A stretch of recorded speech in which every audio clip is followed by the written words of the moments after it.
Hello there. Did you know that approximately 31% of US adults experience any anxiety disorder at some time of their lives? So basically, every third adult you know face such a problem at one point of his or her life or another. That's a lot. And if you started watching this video, the chances are you did experience it too. I personally consider myself an overthinker. I may spend a lot of time running through the possible scenarios in my head, even concerning some of the things I can control. And that's actually why I decided to do a little research and make this video in the first place. Today I'm sharing with you some of the ideas that helped me get through such periods of my life. And of course, I should point out that if you've been facing overthinking problem for quite a long time, I recommend visiting a professional. Doctors dedicate a large part of their lives learning and obtaining information, which can definitely be of a great use to you. And they are trained to help people in such situations. So it will probably be a great investment and it may pay off quickly and improve the quality of your life in long term. But if you're still here, let's get started. What separates us from other animals in the first place? The most obvious answer, which may pop into your mind, is brain. And it's kind of right. Is our relative to body brain size larger than any other animal? Nope. It's more complicated than just size. Actually, Neanderthals, extinct species or a subspecies of human you definitely heard of before, had larger skull and similar or even larger brain compared to modern people. I was a fan of biology and chemistry in high school, and when I found out that fact, I was quite surprised. But does it mean they were smarter than modern people? No. Even some of the animals that live on our planet today has larger relative brain size. What really separates us from them and makes us superior is our thinking. We make thousands of choices every day, and your everyday decisions may shape your future. But even when it comes to thinking, moderation is important. So this part of the video is about understanding yourself better and becoming happier. And what is happiness? This question is deep and not easy to answer quickly.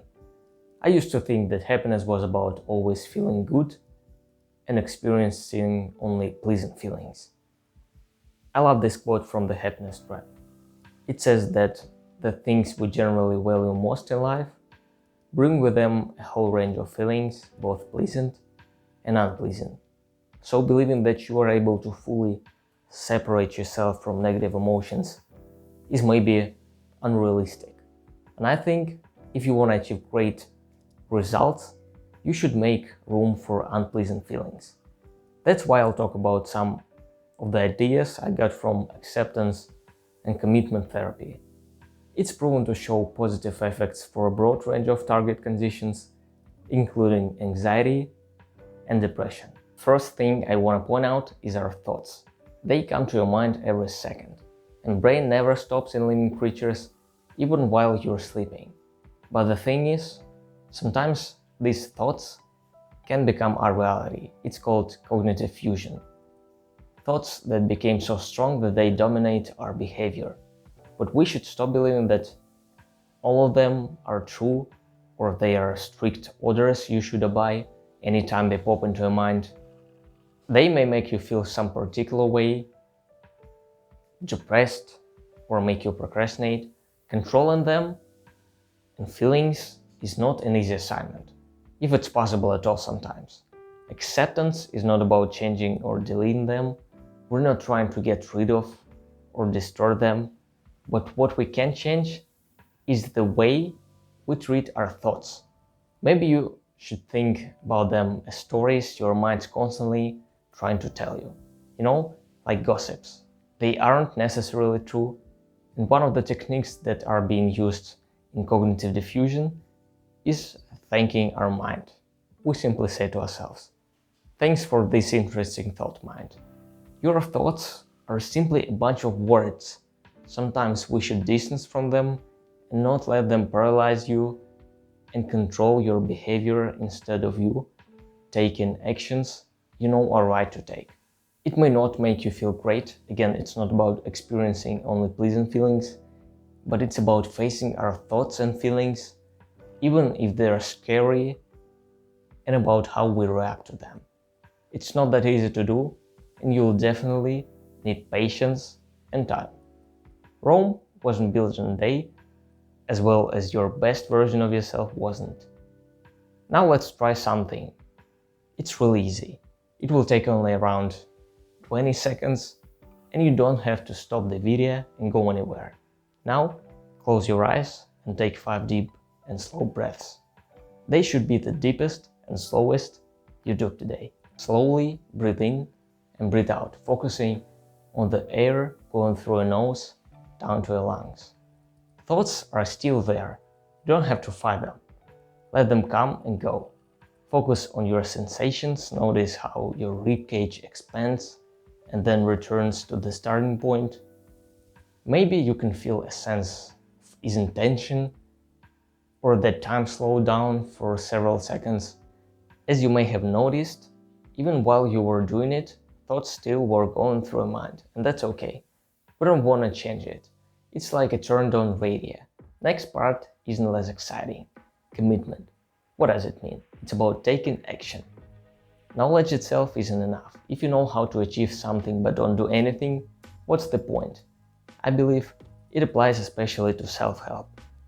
You may endlessly watch self-help videos and read books, but it doesn't matter if you don't change anything and practice things you found to be important and helpful. But commitment doesn't mean that we should be perfect.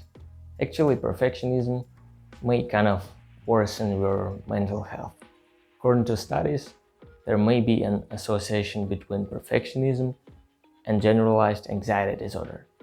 I personally don't strive towards perfection and believe that if sometimes 20% of my time results in 80% of the result, it's more productive to be imperfect and not spend too much time and effort on achieving that flawlessness. I use it when it comes to YouTube as well.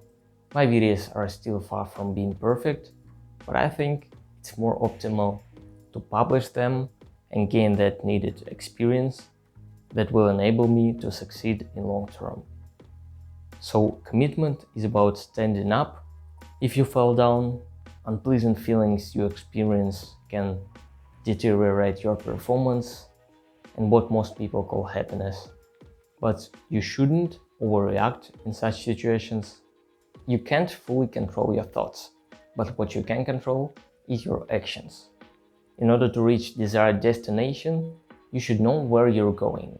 Goal setting pretty much solves this problem, and I talked about it in my previous videos.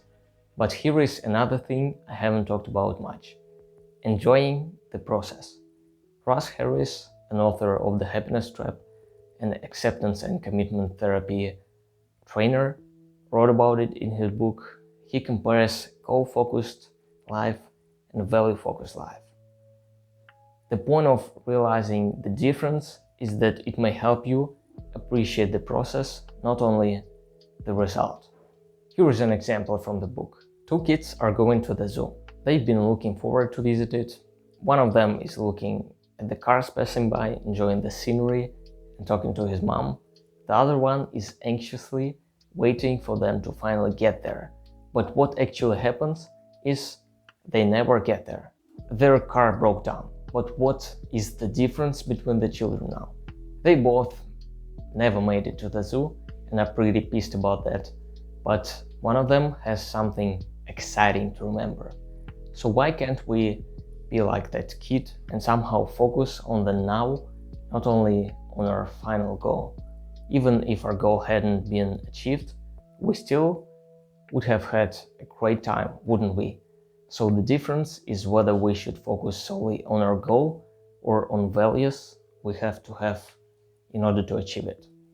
You get to appreciate the journey even as you're working towards your goals. And as you might guess, appreciate doesn't mean that you will enjoy every type of journey you'll take.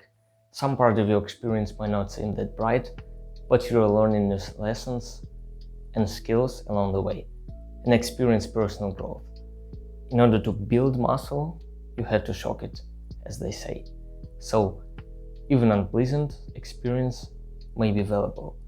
Alright, it's cool that you watched this video up until this point, and before saying goodbye, let me tell you about another simple thing you can try right now. It's called mind vomit.